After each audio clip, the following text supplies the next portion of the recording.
Sahabat Kedaulatan Rakyat, kita kembali lagi dalam program podcast Kedaulatan Rakyat yang membahas masalah-masalah yang urgen dan sangat aktual. Dan kali ini kita akan membahas kaitannya dengan diet. Nah, para pemirsa tentu mungkin ada yang diet, apa aja. Jangan keliru itu. Nah, kali ini kita kehadiran tamu tokoh-tokoh dari Rumah Sakit Ludirohusodo Yogyakarta yang sangat kompeten membahas soal ini. Yang pertama saya kenalkan adalah Dr. Praboto MMR, beliau haji dan sangat pengalaman menangani ini. Beliau adalah Direktur Rumah Sakit Ludirohusodo. Dan kemudian saya kenalkan Ibu Rahmawati Dian Oktaviani. Beliau adalah sarjana gizi dan kemudian RD, rumah dinas, bukan maksudnya itu. Baik gitu. Iya, kita katakan Pak Praboto. Kalau kita lihat sekarang ini orang-orang lagi tren rame-rame diet gitu ya. Iya. Diet apa aja gitu. Juga kadang-kadang orang itu membuat sakit gitu. Malah, karena dia nggak tahu gitu. Iya, Karena betul. aduh dietnya asal mengurangi makan aja gitu. Padahal itu nggak asal begitu kan. Itu bisa membuat sakit. Nah, bagaimana keterangan Iya, Pak Dokter? terima kasih Pak Okto. Nah, memang sekarang itu yang namanya diet itu sangat berkembang karena banyaknya pengalaman-pengalaman juga literatur-literatur dari jurnal-jurnal terkait diet dari luar negeri maupun dari dalam negeri, sehingga ini yang mana yang viral, mana yang tren, itu yang diikuti oleh masyarakat, terutama kaula muda atau yang sensitif untuk melakukan diet itu biasanya kaula muda sama ibu-ibu ataupun remaja putri atau gadis gitu, yang banyak tujuannya bermacam-macam, sehingga ini yang viral itu rata-rata hanya karena bentuk badannya, berat badannya terlalu berlebihan, lingkar perutnya terlalu besar dan sebagainya, penampilannya menjadi tidak seksi dan sebagainya. Itu yang yang viral, sehingga muncul beraneka macam jenis diet ya toh. Ada yang diet macam-macam ya, ada yang diet rendah karbo ya, diet karbo, kemudian ada intermittent. Nah, nanti yang jelaskan dari Bu Dian, Mbak Dian ya. Mbak Dian apa Bu? Senengnya. Mbak boleh? Mbak. Semakin muda ya? Iya, semakin muda. Atau Cendian? Cendian. Jangan Mbak, jangan Dian saja Mbak. Iya, Mbak Dian. Nah, nanti akan dijelaskan, beliau memang ahli gizinya di Rumah Sakit Ludirohusodo Tama. Iya, kata Mbak Dian, saya kira ada sesuatu yang sekarang ini lagi tren itu. Menurut Mbak Dian, sebenarnya diet-diet yang sehat itu kayak apa sih? Kalau sekarang kan trennya banyak ya Pak ya, diet terutama yang untuk tadi sudah disebutkan Dokter Prabata, ada intermittent, kemudian ketogenik itu yang lagi tren, sangat tren. Dua itu yang tren sekali, intermittent, kemudian diet Mediterania juga ada, tapi yang paling tren itu tadi dua, intermittent dan yang ketogenik. Kalau sebenarnya kalau di Indonesia itu yang paling bagus itu sebenarnya dietnya adalah diet gizi seimbang. Jadi tidak mengurangi salah satu zat gizi yang diperlukan tubuh. Kalau misalnya yang paling tren itu sekarang yang diet intermittent ya, fasting, ada jendela puasanya, kemudian puasa dari jam 8 malam sampai jam 12 siang, baru kemudian makan dari jam 12 sampai jam 8. Nah, itu yang kadang-kadang ada yang bisa melakukan, ada yang tidak bisa melakukan. Sebenarnya diet itu tujuannya apa sih? Diet adalah pengaturan makanan. Tidak hanya yang diatur makannya, tapi juga jamnya. Kemudian jenis-jenis bahan makanannya, seperti apa toh? Kalau yang ketogenik dulu, kalau ketogenik itu rendah karbo tapi tinggi lemak. Dia tidak makan yang karbo-karbo atau minimalis sekali, tapi dia makan yang tinggi lemak. Jadi ada juga yang aku cocok kok dengan yang diet ini, aku cocok dengan yang ini. Tapi kalau dari segi gizi, yang paling bagus adalah gizi seimbang. Seimbang ya. Gizi seimbang. Jadi, Nah, saya mau tanya nih, kalau orang bisa membedakan mana diet yang sehat sama yang sekedar viral. Tadi kan viral tadi ada berapa tadi ya? Kayak ada intermittent banyak ya, fasting ada ya. ya, ada Nah, intermittent. untuk membedakan itu apa sih yang paling penting? Yang paling penting adalah jenis bahan makanannya, kemudian apa yang dikonsumsi, gitu kan. Satu orang dengan orang yang lain kan berbeda, Pak. Ya, jadi yang satu cocok dengan yang ini, dengan cara yang banyak makan lemak, ada juga yang karbonya sedikit, lemaknya banyak, ada juga yang seratnya lebih tinggi lagi, itu juga ada. Jadi kadang-kadang mereka juga pengennya cepat, instan, tapi tidak diikuti dengan pemenuhan untuk menjadi body goal itu tadi. Misalnya seperti kayak aku sudah diet, sudah mengurangi makanan yang manis-manis, mengurangi yang lemaknya rendah, tapi kenapa berat badan saya tetap aja segini gitu kan. Ternyata tidak ada latihan. Misalnya latihan itu tidak harus berat, atau olahraga itu harus olahraganya cuma seminggu sekali. Saya sudah nyapu, sudah ngepel, sudah masak, sudah bersih-bersih, itu bukan olahraga ya, bukan olahraga, bukan latihan. Itu pekerjaan rumah itu. Ya, itu pekerjaan rumah. Kalau olahraga itu kan ada ritmenya, ada waktunya, ada Terukur lah ya. ya, terukur ya. terukur. Ya, jadi kalau misalnya aku sudah diet ini udah ngurangi bahkan defisit kalori, tapi tidak disertai dengan olahraga, misalnya jalan pagi minimal 30 menit setiap hari. Itu dilakukan, monggo, itu nanti bisa membantu juga menurunkan berat badan atau menggolkan dietnya itu. Oke, apa dokter sekarang saya beralih ke panjenengan gitu. Apakah sudah pernah ada pasien yang salah memilih diet gitu sehingga baru terjadi kasus-kasus tertentu? Iya, ada. Mengikuti orang kan nggak tahu, apalagi generasi muda yang pengennya karena makas kayak diet ketogenik tadi ya.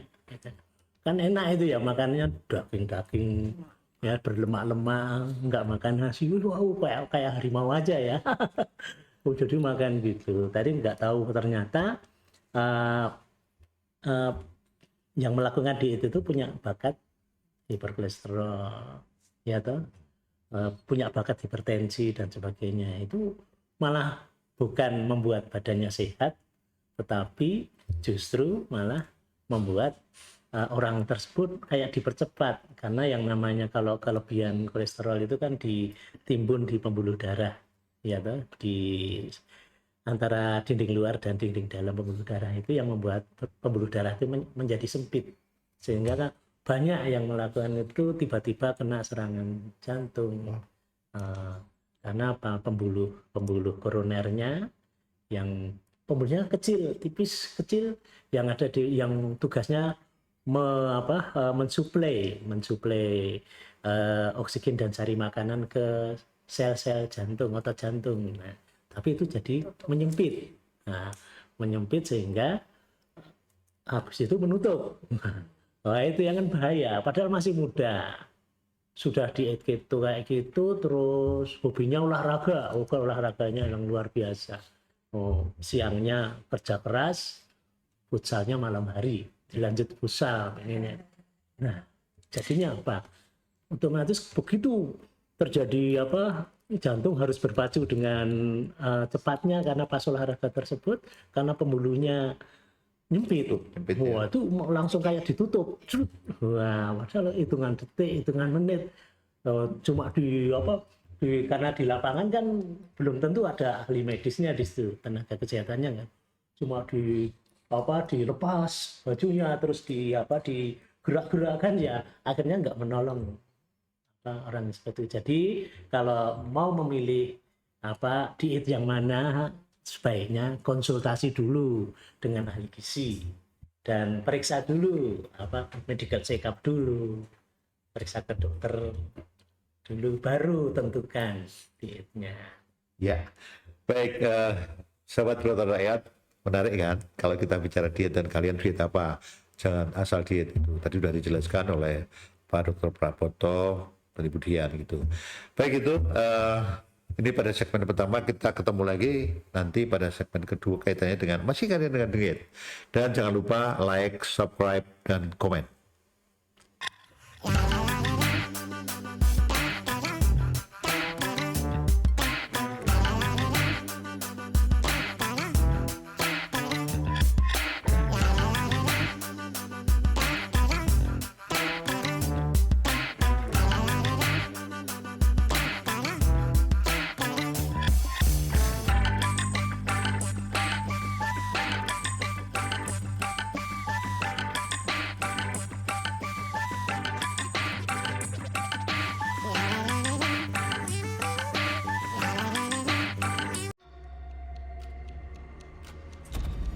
Hidup terus mendorong kita bergerak maju, penuhi berbagai ekspektasi.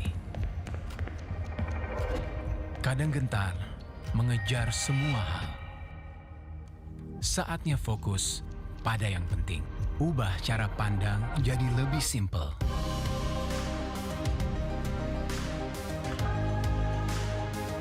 Tentukan prioritas yang lebih jelas.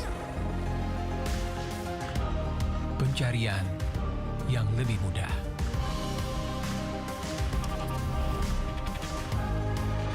Tanpa halangan, hanya yang esensial. Semua mimpi bisa dicapai. Miliki kebebasan memilih.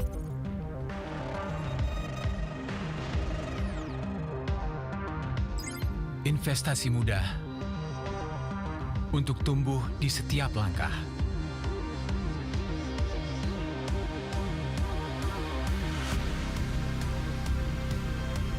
Transfer lintas dunia tanpa batas.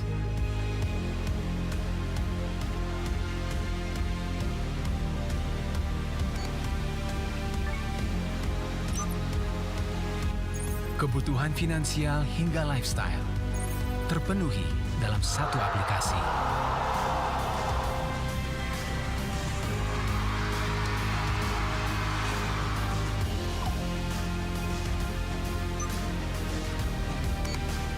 Dalam setiap transaksi, selalu ada reward menanti.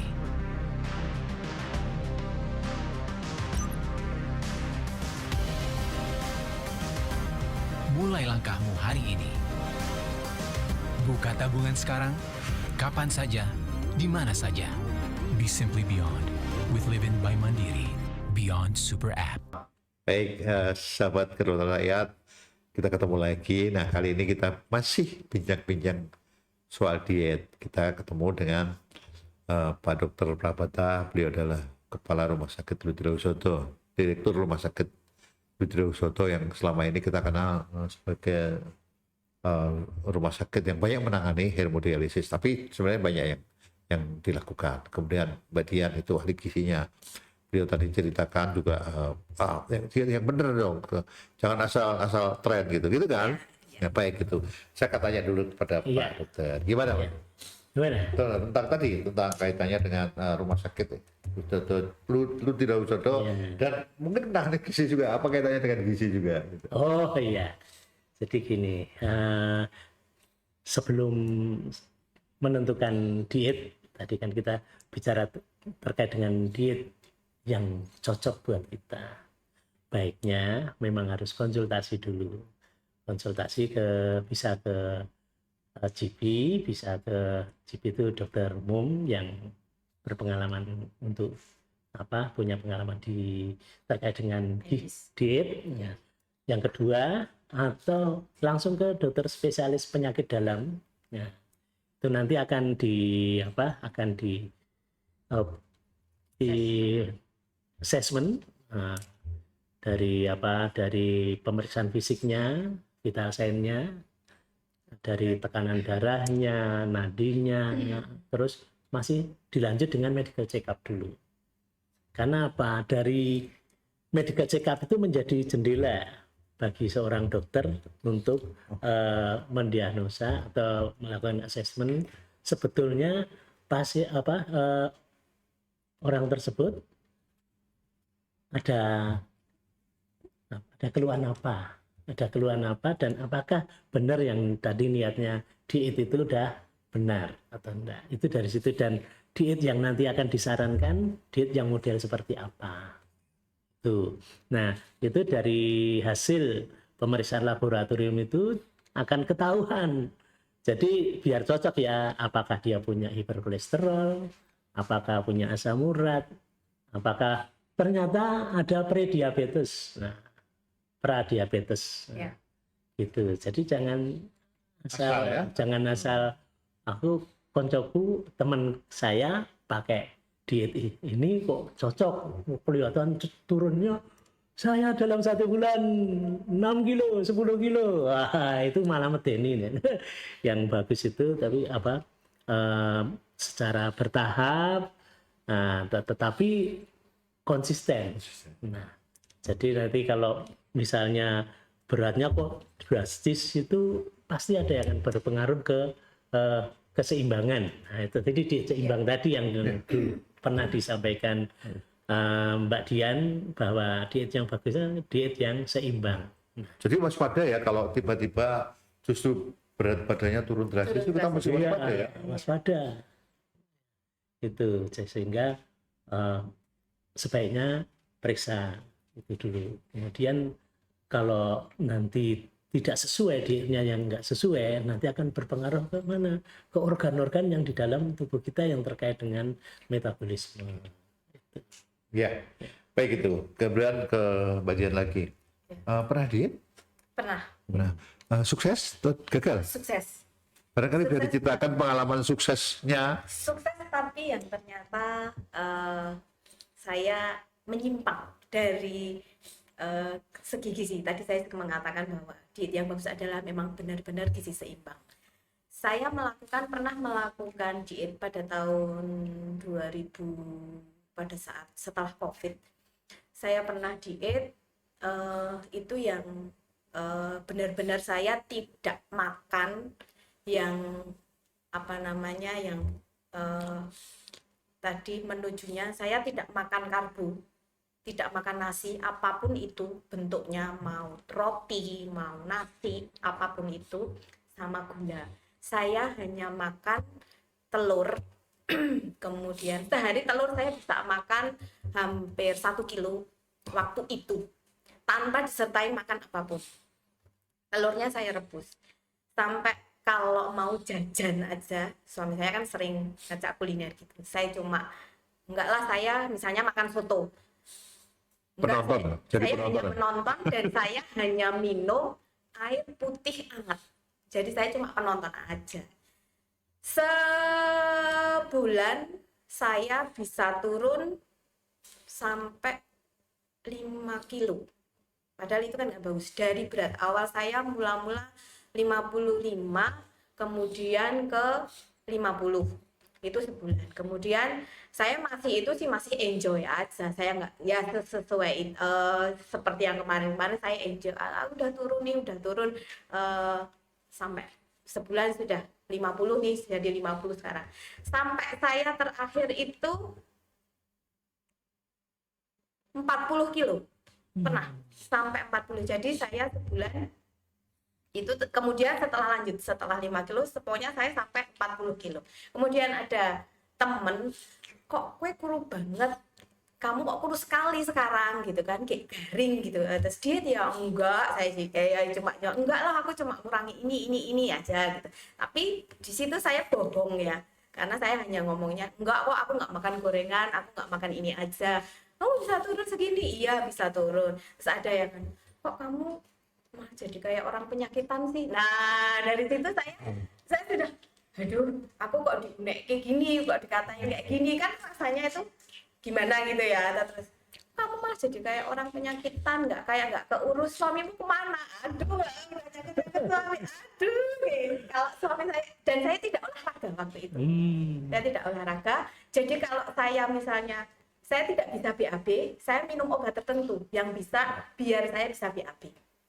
Dan BAB-nya tidak yang bentuknya, tapi dengan yang kayak non sewu dok, kayak diare gitu. Oh, Jadi iya. itu setelah saya dikatakan seperti itu, kemudian saya ini salah nih, ini aku sudah melakukan dan melanggar apa yang sudah saya katakan kepada orang lain, tapi saya tidak melakukan, saya melanggar sendiri gitu. Nah, sejak saat itu saya cuma gini, hati-hati ginjalmu, hati-hati jantungmu, hati-hati gulamu. Saya cuma dari, kalau saya ginjal, apa yang terjadi?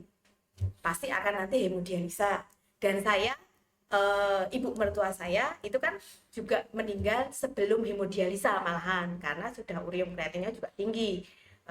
Saya gagal ginjal ini, nanti ini ku nggak kuat karena aku ini salah ini, kayak gitu. Akhirnya saya berhenti, dan sejak saya berhenti, kemudian saya makan seperti biasa lagi, dan sampai sekarang saya bisa naik lagi sampai ya segini, kembali lagi ke berat badan ke 55 lagi, Pak.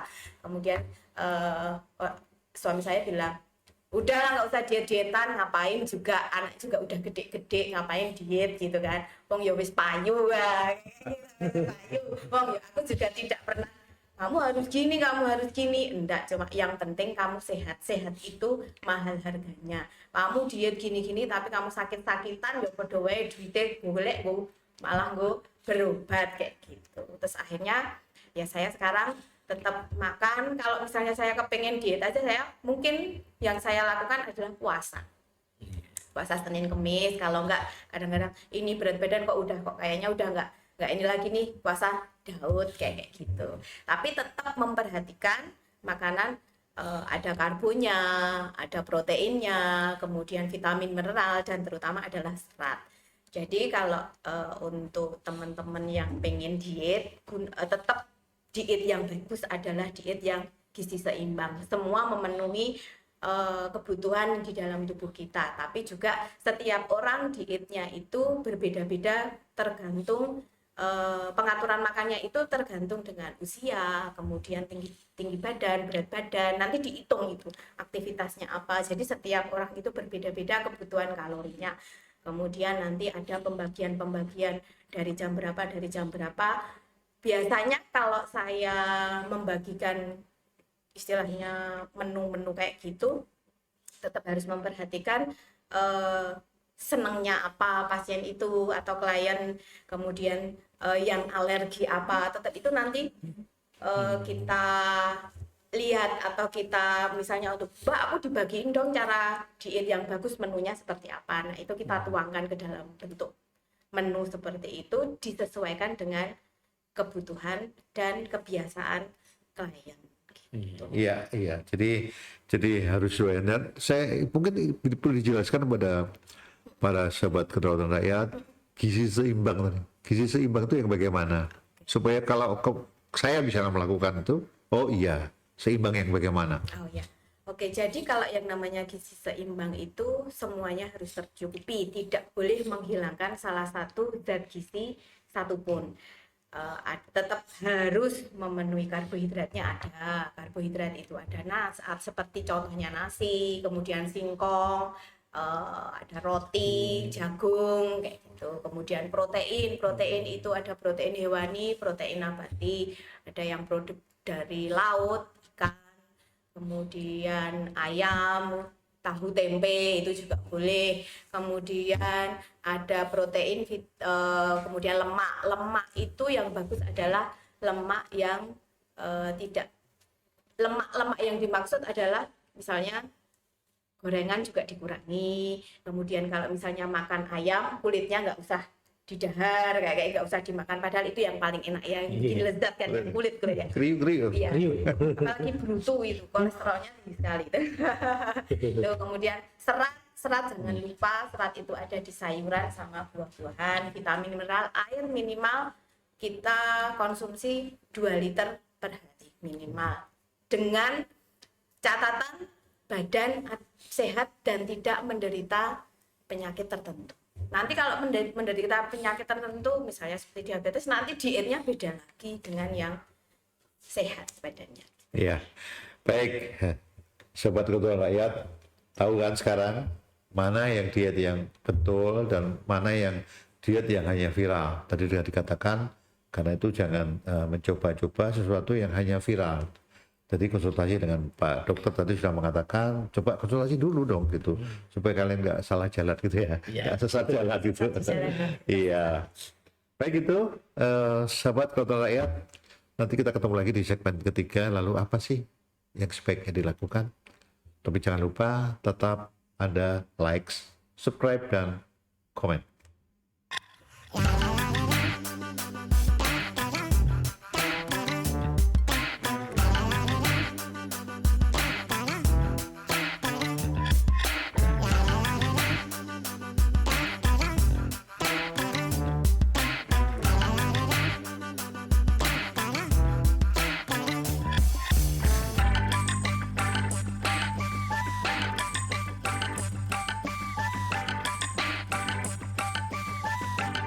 Ya, baik, kembali lagi ke pembicaraan kita kaitannya dengan diet.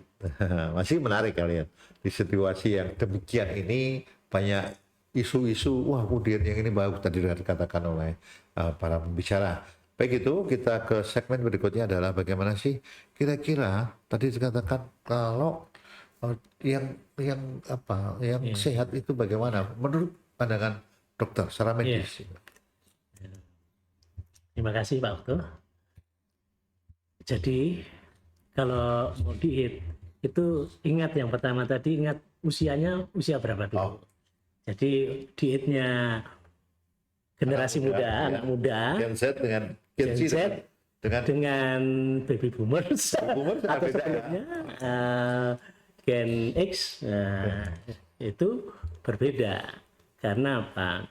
Karena kalau masih muda itu tubuh dengan mudah, andaikan ada sesuatu yang berlebihan, itu mudah sekali untuk melakukan adaptasi atau tubuh bereaksi untuk menyeimbangkan kembali.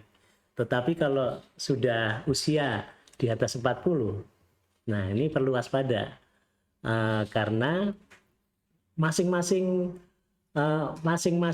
orang yang berusia di atas 40 itu ada kecenderungannya berbeda-beda. Ada yang punya kecenderungan nanti ke depannya akan kena diabetes. Ada kecenderungan yang punya gangguan ginjal atau kena sakit jantung. Kemudian hipertensi. Jadi akan muncul, sehingga setelah usia di atas 40 itu sebaiknya dilakukan rutin setiap tahun sekali, melakukan medical check up dulu. Nah, itu juga akan menjadi dasar kita melakukan diet yang seperti apa. Misalnya kita merasa aku usia segini tapi aku ke overweight ya, atau malah bahkan ini semua orang bilang saya kena obesitas, tapi nggak tahu kondisi tubuhnya itu seperti apa. Karena ada seperti contohnya diabetes saja ya. Diabetes saja itu ada yang kering kerontang, kurus, orangnya kurus. Ada orangnya gendut tetapi diabetes juga. Itu beda, dua hal yang berbeda. Karena biasanya itu akan bisa terjawab ketika konsultasi pada dokter. Nanti akan karena nanti juga akan misalnya ke penyakit dalam dulu ya, ke penyakit dalam dulu itu akan dilakukan assessment. Sebetulnya seseorang itu punya kecenderungan kedepannya mengidap penyakit apa, gitu. Itu dietnya akan mengikuti. Jadi diet, makanya kalau di dunia medis itu, di dunia kesehatan ada yang namanya diet diabetes, diet jantung, diet kolesterol dan sebagainya. Itu ada dibeda-bedakan, sehingga hal tersebut adalah upaya memberikan panduan bagi seseorang diet yang model apa tadi yang cocok bagi seseorang tersebut. Baik itu. Sekarang kami Mbak Dian ya. Mungkin bisa diberikan tips kepada publik, para sahabat ketuaan rakyat, diet yang fleksibel, yang tidak mengorbankan, misalnya kita ingin makan bersama keluarga, makan bersama teman. Kadang-kadang teman-teman baca, aku lagi diet ya nggak mau, gitu misalnya gitu ya. Kadang-kadang kan, apalagi tadi suami juga mengatakan ini nggak menarik nih. Oh, kamu nggak usah misalnya gitu. Nah, apa sih tips diet yang fleksibel untuk itu? Oke. Tips diet ya. Tadi saya juga sudah mengatakan bahwa diet yang bagus adalah diet yang seimbang. Tadi. Tentukan tujuan dulu. Tujuan pertama panjenengan semua diet itu apa? Menurunkan berat badan atau mempertahankan berat badan atau untuk menjaga kesehatan, kemudian untuk penyakit tertentu. Nah, itu tujuannya apa dulu. Kemudian kalau untuk menurunkan berat badan, yang paling bagus adalah dalam seminggu itu boleh turun dan wajib turun hanya 0,5 sampai 1 kilo. Itu sudah yang bagus dalam 1 minggu. Jadi 1 bulan hitungannya bisa sampai 2 sampai 4 kilo. Itu penurunan yang bagus dengan gizi seimbang itu tadi. Kemudian gimana sih caranya menentukan kalorinya, kebutuhan kalorinya, itu nanti sudah ada hitungannya berdasarkan berat badan, berdasarkan tinggi badan, berdasarkan usia, kemudian berdasarkan aktivitas fisiknya yang dilakukan sehari-hari.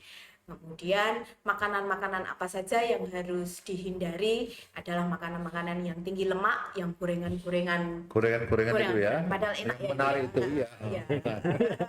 Gorengan-gorengan, kemudian terutama yang biasanya itu yang tinggi gula. Sekarang lagi tren ya, minuman-minuman non sewu, minuman boba-boba, kopi-kopi kayak gitu. Dia sudah ada pakai gula, pakai creamer, nanti masih pakai evaporasi. Nah, itu kan sudah sangat-sangat tinggi sekali gulanya. Padahal gula itu maksimal adalah 4 sendok makan dalam sehari dalam bentuk minuman ataupun makanan. Jadi untuk 1 hari maksimal 4 sendok makan. Padahal kalau dalam 1 saji misalnya minuman manis itu sudah sekitar 60 gram gula manis. Jadinya kan kita sudah sangat-sangat over ya kalau misalnya makan ada nasinya, minumnya nanti masih manis. Nah, itu sudah over.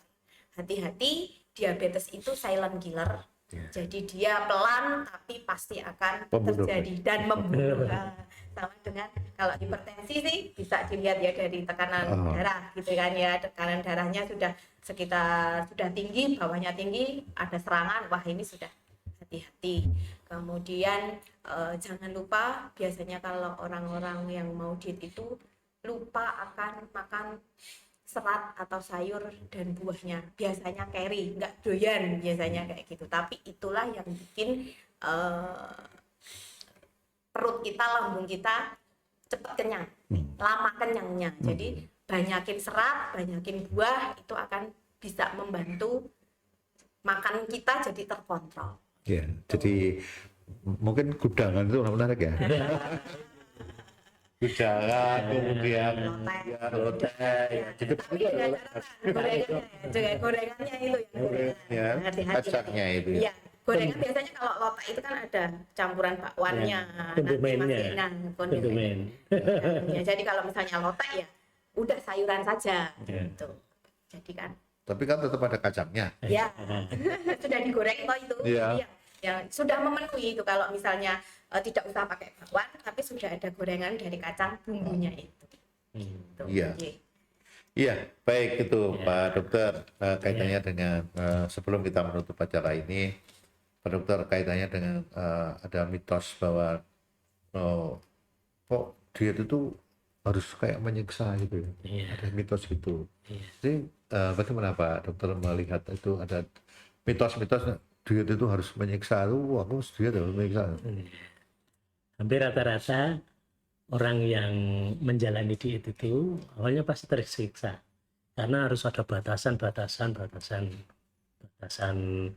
nasinya harus sekian kalorinya, kalau sudah makan nasi nggak boleh makan yang roti dan sebagainya. Terus nanti kalau sedang berkunjung bertamu itu juga sangat menyiksa sekali itu, karena kalau bertamu jagung manten dan sebagainya itu enak semua kalau jagung manten itu. Nah itu memang untuk diet itu harus dinikmati. Jadi saran saya kalau memang sudah niat untuk diet ya dinikmati, jangan anggap itu sebagai suatu beban gitu. Jangan sebagai beban ya. Harus istiqomah ya. Istiqomah. Jadi konsisten. Nah, konsisten supaya hal tersebut tidak menjadi bukan hanya fisiknya saja yang mengalami penyesuaian. Mentalnya itu juga bisa terganggu karena karena harus diet ini tersiksa mentalnya dari segi psikologis, memang harus dipersiapkan.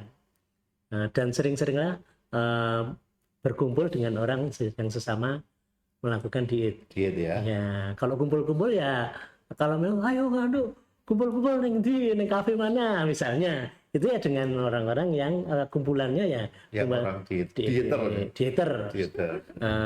Sosialita misalnya.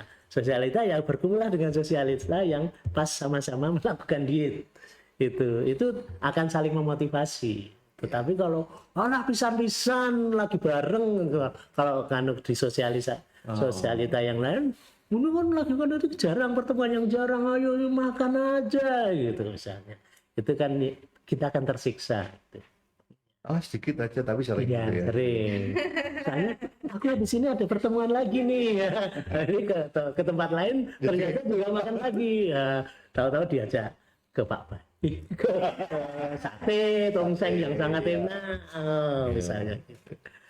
Jadi kalau gitu memang bagaimana kita harus kumpul misalnya dengan orang-orang yang juga melakukan sama ya, supaya kita tidak merasa terasingkan gitu ya. Kalau kita misalnya tadi makan, padahal enak banget kayak misalnya gitu ya. Ya gitu. Jadi mitos-mitos bahwa kalau tersiksa itu menjadi tidak ya. Karena kalau tersiksa itu karena lainnya menikmati, ini tidak, itu kayak tersiksa gitu ya. Kemudian tadi Mbak Dian gitu, kira-kira kalau kemudian pengalaman gitu ya, bagaimana kita harus bangkit lagi ketika kemudian kita salah diet? Kalau bangkit lagi itu harus ya. Salah diet itu Karena banyak yang begitu gitu. Jadi mereka bangkit setelah terjadi musibahnya itu, misalnya jadi kena itu tadi nun sewu. Salah satunya yang nggak kuat adalah ginjalnya. Nah, itu jadi harus bangkit gimana caranya biar ginjal, dalam arti kan tidak harus langsung ya hemodialisa ya. Jadi istilahnya sudah ada, kok ini ada gangguan ginjal, sudah mau mendekati pre-HD atau apa gitu kan. Terus akhirnya mereka ternyata dietnya salah, ternyata ininya salah, cara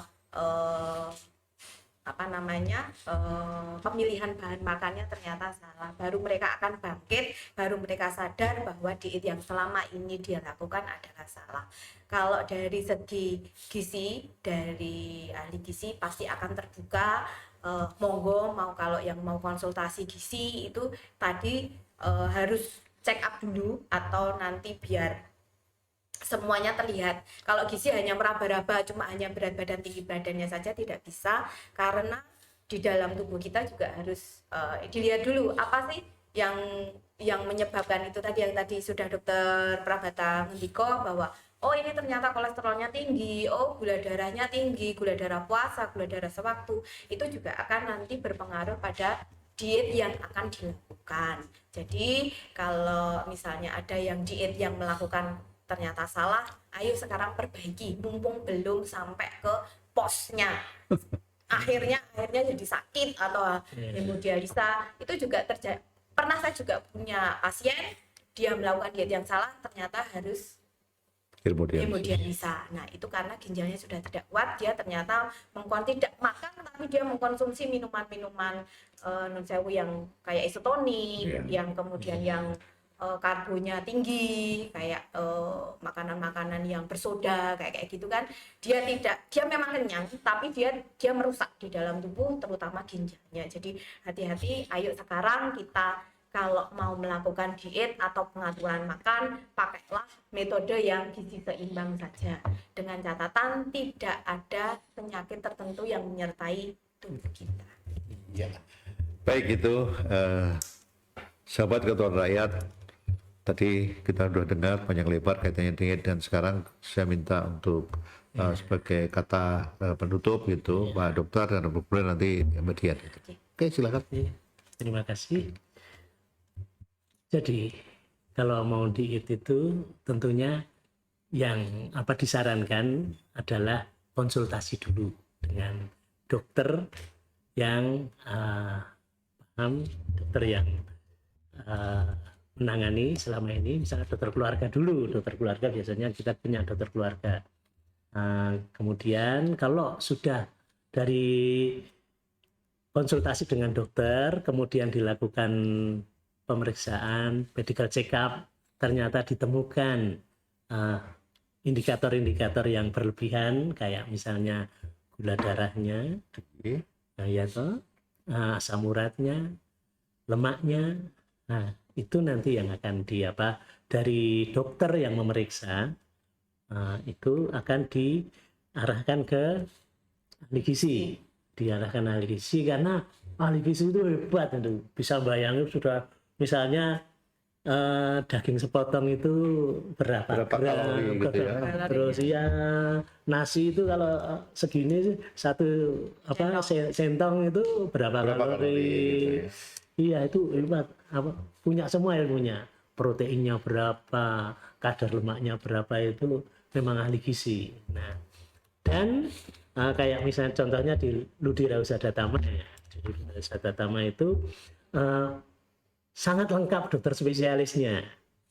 Misalnya dokter penyakit dalamnya misalnya ada 6, itu jadi memberikan keleluasaan pada masyarakat mau berobat jam berapa. Nah, mau konsultasi, misalnya mau konsultasi tentang gizi, nanti mau yang gizi yang seimbang itu seperti apa, periksa dulu.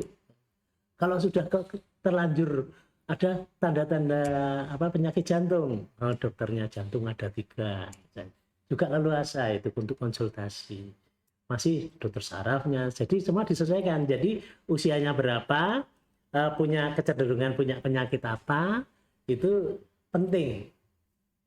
Ya, penting untuk dikonsultasikan terlebih dahulu dengan dokter-dokter tersebut. Gitu? Nah, baik itu ya. Itu tadi pesan-pesan. Kemudian berikutnya Bu Dian, silakan. Pesan dari ahli gizi Rumah Sakit Ludi Rausadatama, lakukan diet sesuai dengan tujuan diet panjenengan semua. Jangan pernah mencoba yang belum pernah, jangan coba-coba diet yang salah. Jadi ahli gizi Rumah Sakit Ludi Rausadatama menganjurkan gizi yang terbaik adalah gizi dengan pola makan seimbang atau gizi seimbang.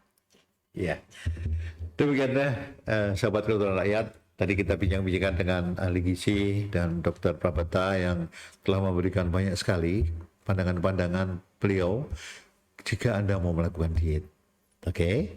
Dan sekali lagi jangan lupa ya, subscribe, like, kemudian komentar. Dan sampai juga pada topik berikutnya.